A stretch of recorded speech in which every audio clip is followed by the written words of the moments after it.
Kuki sing the so ani talk tabra, my amsi condition amada, Sakar Semsi Yaurage, Hybermaleba, Karinoibu,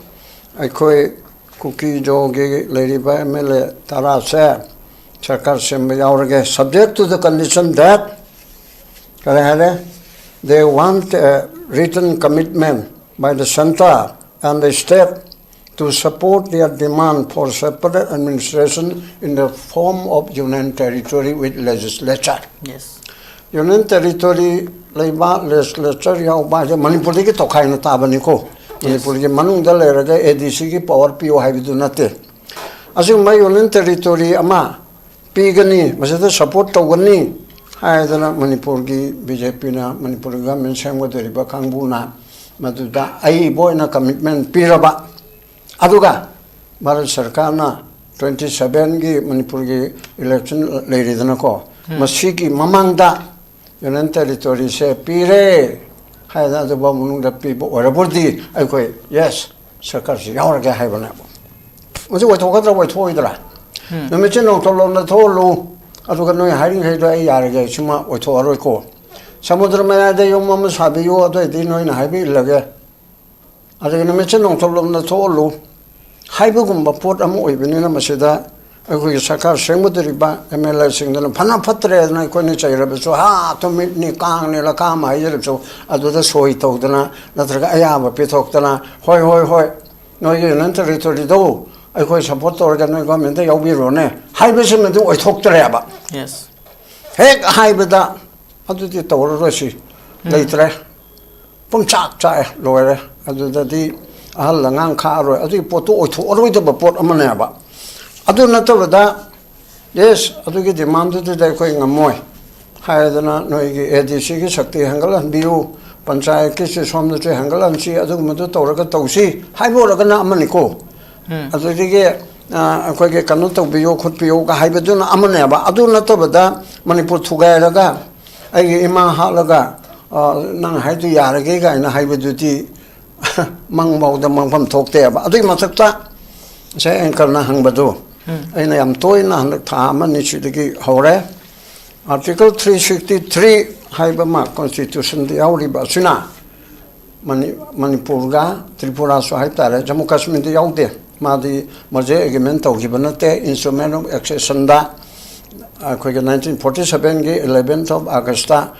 point Mari Lokshin gi bedo adu khakta gi tawbani adu gamani yaujage na yaubani the Manipur Tripura ga ti maje agreement tawbana ibando maje agreement do lali chumi yaning de haibe lejaraga so lo mi gi makha da changi bana aduna 363 da haibe se karino bo na particularly hangabani na ai direct haige ba kang hai mayam su tan na ba court bar to interference by courts in dispute arising out of certain treaties agreement. Certain treaties and agreements hai koi si agreement ni marje agreement hai se kana tona ba between the Dominion of India now Union of India oidring da constitution channa dring 50 gi mamang da mase Dominion of India orame British ne thadora pui taina bagi do aduguma Dominion of India duga maning tambalai park marumdom lepalai park princely state oizaraga su aduguma Manipur ga ani se agreement amigi makada treaty amigi makada soi tawraga punmi nagi banina madudige thorakpa dispute punamaga se Supreme Court na bhawba taba yade karena haira notwithstanding anything in this constitution but subject to the provision of Article 143 neither the Supreme Court nor any other court shall have jurisdiction in any dispute arising out of any provisions of a treaty, agreement, covenant, engagement, sanat, or other similar instrument which was entered into or executed before the commencement of the Constitution by any ruler of an Indian state and to which the government of Dominion of India or any of the predecessor government was a party and which has or has been continued in operation after such commencement. Something like that. Government of India ga any ruler amaga Indian state. I wish Indian state, Indian state, India, Manung Chamnadunateco,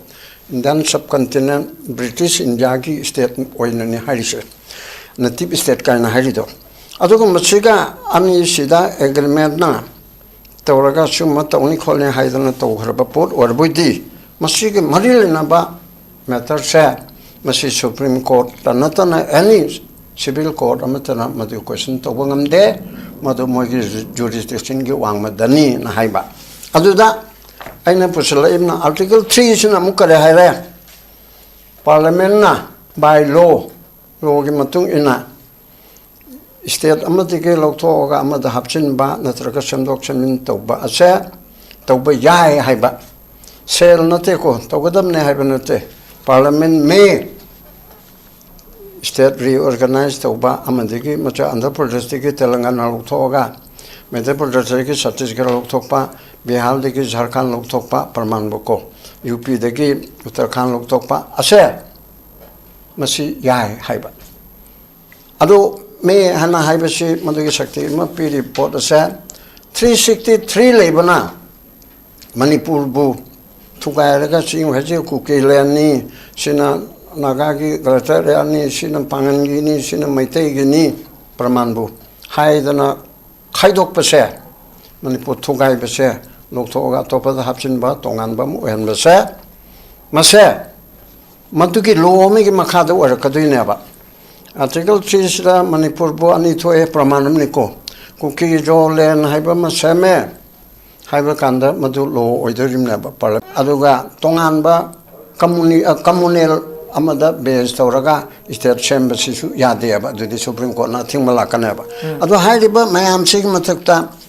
Sigumba 363 Suna, Aigi, Chamchamanida, Supreme Court, Kanabaya double law, Ama, except presidential report Tauraga Hibani 144. Presidential report to the Manipur Mazay, Matangsi, who Kanabaya Dabra, Hibati consultation Ama, President Supreme Court, Tadabanga. Supreme Court na Madam City Yarroy. City 363 na Barto Banina. Was a Kanabay Abra, double law, the Karimot lay in Ibisida. Yadi Hargatum Yavan. Yai Kano Kaitopa Yani and Kajo Oyaba. Aduna 363 na Barto Bana, Manipudanate, Tripurasu, at any Costa, Kaitopangam deaba. Tawutabu Hojiki, BJP, Sasun Makazi, Amisagu, Mano home Pairinina. The way that of Wangambanina Constitution, otherwise, Suko on the Semdo Galore, 363 do, Yabudi Yaroko, at the 363 do, Emento Togalore, Highway Port Labanina, Tobuti Yaroi, at the kind of section of the Adeba. Constitution 363 na Bartawi, Maramaduna, Jawais Hargalesi, Highway Yaroeba, Tugai Helvedi. Tugaiba, Jumeba, Jammu Kashmir, Nami, Namdana, Tugai Garimni, Namdava Manipur, the Su, Tauga Hardi, Tawayaba. Aduna, Konamashina, Sina Labor Machamba. And Shiki, a Sigma 363 Labana, I can Kuki Zogi, Lagashu Haiba, IS, IPS, in the Su, constitutional expert, Kumalera, the Mokotus, Abel Tony, Masu Oil of a pot of money. No, we put not alone at all, I don't demand. Demand to with the IA. Oh, Toridana, or Toridable with the Coimation Hanadigal, I mean, or Position and Tarot Kadana, they get a Porchida, or with the port of Mada. To was share, Masi Chumdia and Hibaneba. I think Matakta Manipur, June 19 Sakini, June 19 the Hogi was share. Assembly may Tabangamba party office law and among Tan Bangamba, Matubungami, Batu pay Hibanateko. I think Miam Gisakti in the Togibado. They are Marilla 2001 Matunda Hojiki, Naifirio, President Nagaland Minister High Kiaba. Manipur, my bell sing Tauna, Naharol Tauna, say, when Nagaland Nupising that 10% Yogara Mabedi, Nagaland, Nahan and Tamaya Haidana. 2004, 2001, 4, 5, 6, other than if they marry my Matunda. Other than my higher never. Other than Laning point, Article 3. The Karigamba Sendo and a Kalabakanda, Machituga, Tori and Kalkanda, I know Uzaba, Mang the D. A shame with the D. Machitorni and Hypeton Harapada, in Pal Belly share, blood bath. Me lack, I'm a Torakanako. right sirage changage hadna tu bchungi asi pote hor kadabana madugumba pomlang langan ba blood bath tagada se government India na adu su tawni haibdu ngammoya ba maramdi koige Mizoramda Indira Gandhi na air site tawdu henmali madu prajamasen bu tawbu chumbrane Narendra Modi ni tawrimna ba ada Manipur da ni pi lak mana sium iho ma tawraktana tawkan e kap khai wona haibidu di oithoktre ba yes aduna suktam tawbu oithokpati ngamoya ba aduna madugumba leibaduna Manipur kaining aibidu leite adubu laithokpati ate aduka sarkar sembasida moina adugumba condition ama oiroidaba condition ama tawraga maduda khoige MLA sing akoina di kanda tawde tumina leire na saibiri bangangbiri ba criticism piri se masini yathokpasu oithokte ba karigumba ya mang do yaida aduda yare gan seminar de adum tummena pomcha mal tasara ka laksani sine mohine kandi thamlibu condition se sidi aidi oiroi da wafum mo thamjil kanda condition se suoi oiroi da wafum ji thamjil laga di koi government support tawni hai wafum su aduma wafum ji ado bade ai suggestion am de leba am yawana dum haiba adi center na so mai haibam thokda haigen yadraga de mai ge sel ani dum kha ga moina yadre na sarkar semda budi chumoya ba ai hoi dissolution tawdala pora no tawrega no well and good adu su tawroi da bo di moi su yauda ba di tawni ha tawroi ha su da kan mafum an khangdana leidu su budi moi du ge sel ani khakpiraga ha ayeng noina yan tare kan yauna ba ani thammi haraga minister tara gi wasa aga adum tawbiya ba aduna natai chada ba condition ama nama ha laga ai nang id lege na haibisi oi thokkadrana choi oi thoroi da ba potna ba aduna ai de han ba rang angaga lojagra ga haibne mini amani tanga haib tarabda hojiki haili bese machi oi thoi oi da ba potuda MLA sing tawra kanena kana umana nga sa ba marum pang kalona adu di tawra oi adu da bo minister oning bagi tamta sakar samning bagi tamta Manipur yon thoga tawba hai di khoi ge MLA sing je khoi na du ne da ne phanangang be so adu di tawbam thokte aduna hojiki Kuki chilnau singna aduga Kuki brother sing lairiba mayam moina khulai paiba khalana tawriba du da yaning da mayam am sulaibane bako adumba mayam na khamjindana khochindana adi masikta MLA tarana yaugani yauro na haibasi su BJP ki tare tu di party ki natro party ki legislature ki na lepi ba pot aduda moina madugi anti tawrboi di hanakti government of India na hoi yeng dana ga dum legadra yang pamdi thoktre madudi legally aduga moji party manungi oiba pota party ki legislature party na or party ki central party na state party na le pot ado moi taret na moi home independent du ki dai haibang amdre Kuki BJP MLA taret na madugi against satpadudi moi dandi phongmi dabagi maram leite aba maram maduna oiroi daba adugumba manglan amada madubu condition thamaga sarkar semada yaugani haibasidi artha thokte adu surupati without any condition apambado ADC da shakti hangal halu yai chamanana panchayat hangal halu jila parishad hangal halu 30% degi koi hoji Manipur da anauba government sem na bagi oi thokpa du madi phung mayam na hana Kukizo MLA sing support tawdaba madi center mi yang sang daba dagi ngasi fawba sem bangam dana lakhibani adu hojikti koi AK Mhrc koi home minister Ministry of Home Affairs ki advisor notice in charge oriba AK Mhrc Manipur da ngasi imphal thunglare maduga masi kangpokpi de Chuchanpur da su chatuna Kuki se so sing unakhi habi pausing tongan tongan lai pau adubu laksani wafam de Manipur da makoina taleba demand maru oiba separate administration koi Manipur sibu khaidok pa yaba wafam ase pabung koi ge art pabung se ge panbi koi article 363 gi matung in nadi Manipur amadi Tripura ase koi khaidok pa yada ba adugumba koi makoina sangna khibam India da punsin ba matamda makoina ina khiba agreement amadi treaty sing adugi matung ina makoi khaidok pa yade haiwa home minister ge phongdo ki wafam su leire hairi si kadai phawba chum wafam ngasi gi topic si mari lena thambi Hanbada masigi topic si Kuki groups agree to join Manipur government. Ano ba Manipur government nama semok pa yai. 하이드랑 신혼인이다 동네립세 마치 나랑 땅 따라온데다 국기적이 마음 MLA 생소의 강무 나랑 대응시 봐봐 내내리고 아주되게 거기 에케 미스라 줄락다는 나랑 라이 하이브랑 시 봐볼 레이브라 그가 가트데 착기브라 드는 칭바 마음음 레래 아도 센터나 사카 샘닝바기 포트 아마 딜레래 그리고 노이부 सरकार से same दरगदी article 356 के close 5 ता मखाता न सांगथब यादबनिना until unless parliament na aduguma emergency ama leire aduga election commission na vote toba yagiroi haiba condition ani si leire butada adugi report la abakanda da parliament na khanaba ngami president rule makatta na sangthaba aduga sangthagadi bedo madugu magi pot ama laktana sangthaba taragadi madugi president rule se dissolution di soidan oirane ba suspended animation na thangthaba dudi sangthaba dudi opposition na yar oyaba opposition na yaroi da se khalu luba lai aina som yang bada akhoi ge two third majority ki question oidaba icham chamba GST ge adu tawre adu de narega bo adu oire kano ram ji oire ga na haiba adu machine che asidi voice vote karida langbo marakta dum pass to ya garab chu chi manipur ge president rule se sangta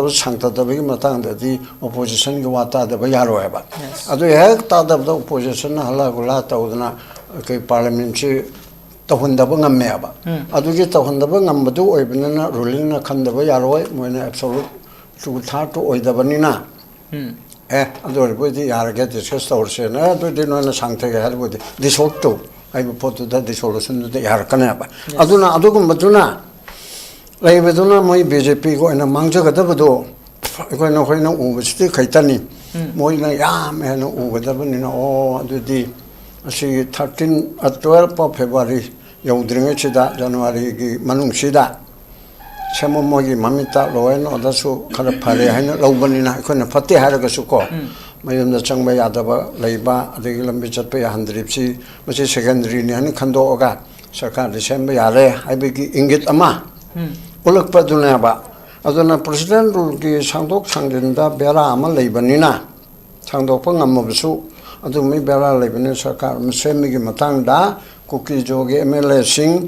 aduga moigi su tawnari ba aduga civil society sing asi unabegi question chi matang lakpana ba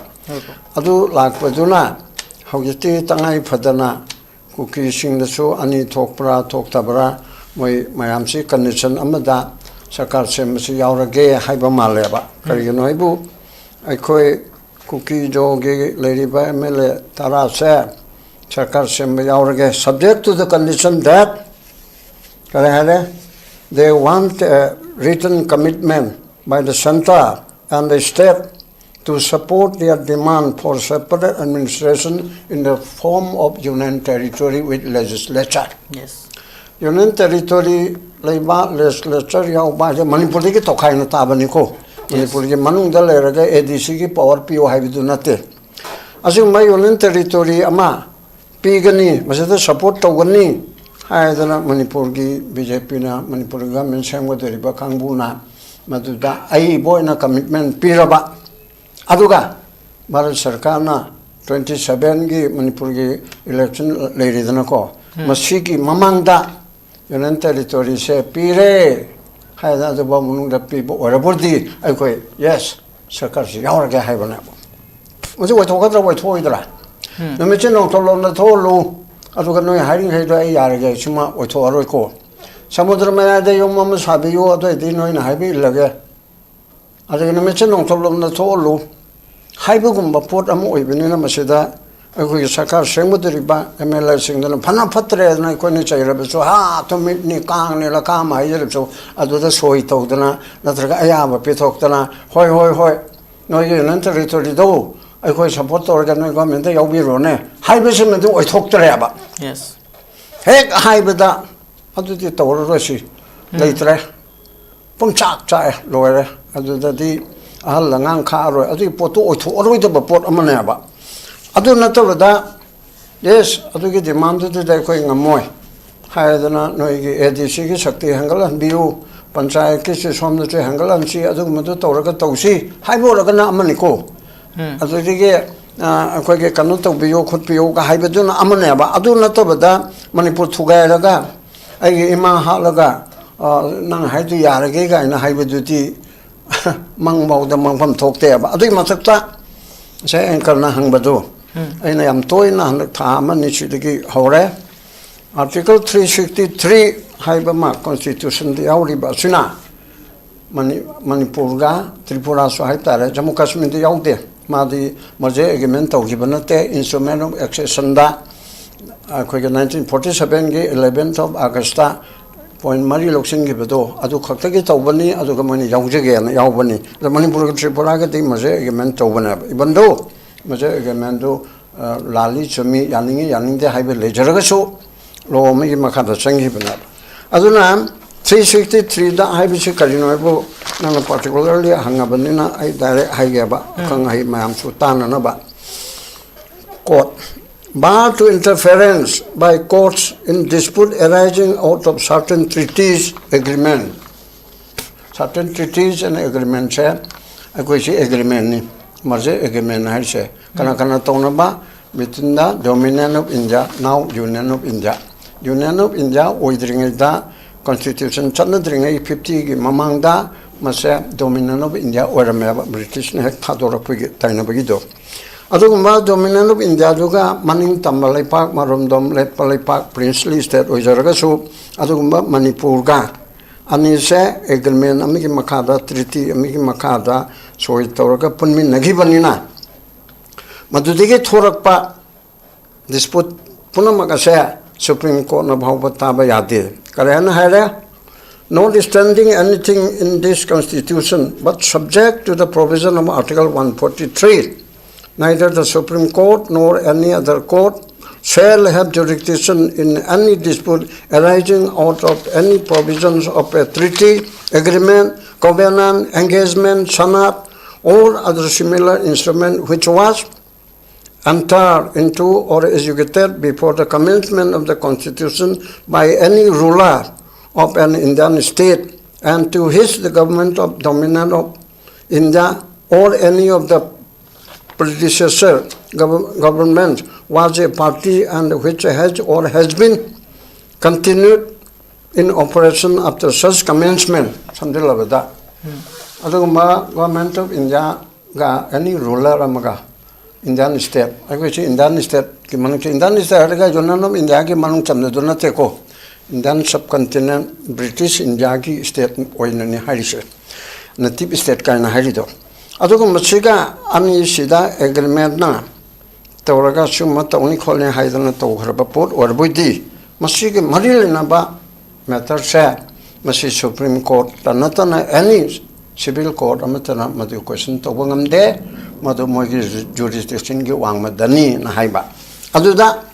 aina pusala ibna article 3 sina mukare haire parliament na by law gi matung ina state amatike loktoga amada hapchin ba natraga samdok chamin tawba ase tawba yai haiba sel nate ko tawgadam ne haiba nate parliament may state reorganize tawba amadigi macha andhra pradesh ki telangana loktoga madhya pradesh ki chhattisgarh loktokpa bihar ki jharkhand loktokpa praman boko up ki uttarakhand loktokpa ase masi yai haiba ado me hana haibashi madugi shakti ma pi report ase 363 lebana manipur bu thugairaga sing haje kuki leni sina nagagi galataria ni sina pangangi ni sina maitai gi ni praman bu haidana khaidok pase manipur thugai pase loktoga topada hapchin ba tongan ba mu hen base mase madugi lomi gi makhada ora kaduine ba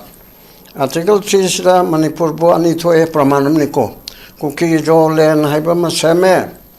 haiba kanda madu lo oidorim na ba par aduga tongan ba communal amada base tawraga state chamber sisu yade ba dudi Supreme Court na thingmala kana ba adu haiba mayam sig mathakta sigum 363 sina ꯑꯩꯒꯤꯗꯤ ꯏꯆꯝ ꯆꯝꯕꯅꯤꯗ supreme ꯀꯣꯔꯠꯅ ꯈꯟꯅꯕ ꯌꯥꯗꯕ ꯂꯣ ꯑꯃ accept presidential refer tawraga haibani 144 da presidential refer tawde manipur ge maje ge me matang si ko khana ba yabra yadabra haibatugi consultation ama president na supreme court ta thada banga me ba supreme court na madam sidi yararoi sidi 363 na ba to banina mase khana ba yabra yadabra lo da karimo le na haibisida yadi hair ga chotum yabani yai khano khaidok pa yani ne ka jo hairo oya ba aduna 363 na Bantobana, Manipur, Nate, Tripura, Su, Atani Costa, Kaidopangam Deaba. Tobubu Hojiki, BJP, Sasun Makazi, Amisagu, Mano home Pairinina. The way is the Tobungam Banina, Constitution, Ado Hajar, Suko on the Semdo Galore, 363 do, Yabudi Yaroko. At the 363 do, Emento Togolore. Highway Port Labanina, Tobudi Yaroi. At the kind of section of the Adeba. Constitution 363 na Bartawi, Maramaduna, Jawai Sargalesi, Habi Aroeba. Tugai Helvedi, Tugaiba, Dumeba, Jammu Kashmir, Ngami, Namdana, Tugai Gerimni, Namdava Manipur, the Su, Taugi Hardi, Taugiaba. Aduna, Konamashina, China, Labor Machamba. And Shiki, a Sigma 363 Labana, I can Kuki, Zogi, Lagashu Haiba, IS, IPS in the Su. Constitutional expert Kumaleraga Democratus Abil Towning. Must always write about Port money. No me put not alone at all, I don't demand. Demand to with the IA. Oh, I told Roidana. I told Roidable with the Coimachan Hanadigal, I mean, a position and a tarot Kadana, they get a porchida, or the port Amada. To share, must see Chum there and Hibaneba. I think Matata Manipur John 18 Sakini, John 18 the Hogi was share. Assembly may tabangamba party office law and among Tan Bangamba, Matabu Gami Batu pay Habanateko. I think Miam Gisakti in a Togibado. Tay Humarilla 2001 Gimatunda Hojiki, Naifirio, President Nagaland Ministration Haikiaba. Manipur my bell singi Tauna, Naharol Gitauna, say, Nagalingi Nupising da 10% ng Yogara Mabedi, Nagaland Nahan and Tamaya Haidana. 2004, 2001, 4, 5, 6, other than if they marry my matunda. Other I'm higher from never. Other than Laning point, Article 3, the Karigamba Sendo and a Kalabakanda, Machitogaratori and Kalkanda. I know Uzaba, Mang the D. Assemble the D. Machitorini and Hypeton Harapada. In Pal Valley say, blood bath. Me lack, I'm a Torakanako. Ryan, Sirage, Changagahadana. Tu Buchungi. As he put as a Horakadabana, Madumba, Pomang, Langan, blood bath, Tagatab, say, Government Indiana. Adore Sut only have to Namoyaba. Madam D. Koya, Mijoranda, Indira Gandhina, air site Togutu, Henmali Madu, Prazamashan, what Obuchumran and Narendra Modi is told him never. Other Manipur than repeat Lakmana, Sum Iho Motorakana Toka, the air Kapai on a high with the Otok. Yes. Aduna, Suktam Tobu or Topati, Namoeva. Aduna Madukum Malay Beduna. Manipur Kaining, I with the late, Adubu, like Topati Ade, the Circle, Sembasida, Moina Adum Conditionama, Oil with the Conditionama Toraga, Maduda, Quick MLA sing a coinadi, Candata with the 2 minute lady and the Sabiri Bangang Biri, Bucketizum Pirip share. Machine Yatopus or talk there. Karimbaya, Mang the Yaida. Adu the Yare and the seminary, they are dumb to men. Kasaraka Laxanation, Mohini Tamlibu conditions. City Oiro the Wafum Tamzilakanda condition, say, so the Wafum Tamzilagadi, could go and support only high Wafum Zoo. I do already I suggestion of the labor. I may not on my back. Of the Santana, my heaven talk with the Hagen. Yadra, there, my said, I need on Kaga. Moina Yadre and a sucker shamed about the Chumoyaba.